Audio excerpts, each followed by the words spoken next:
Ma'am వరుసగా ఒక 5-6 times IVF fail అయిన వాళ్ళు మళ్ళీ ఐవీఎఫ్‌కి ట్రై చేస్తే యూజ్ ఏమైనా ఉంటుందంటారా?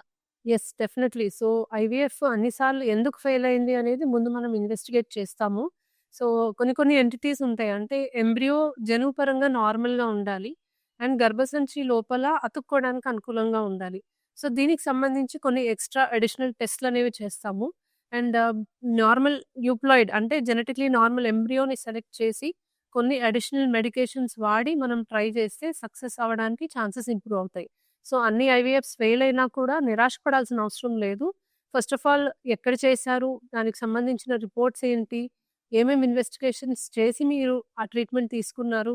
తర్వాత ఎటువంటి మెడిసిన్స్ వాడారు? ఇవన్నీ కూడా మేము డీటెయిల్‌గా ఎగ్జామిన్ చేసి చూసి నెక్స్ట్ మీకు ట్రీట్మెంట్ ప్లాన్ అనేది చెప్తాం. సో, హోప్ లూజ్ చేసుకోవాల్సిన అవసరం లేదు. ఖచ్చితంగా ట్రై చేయొచ్చు.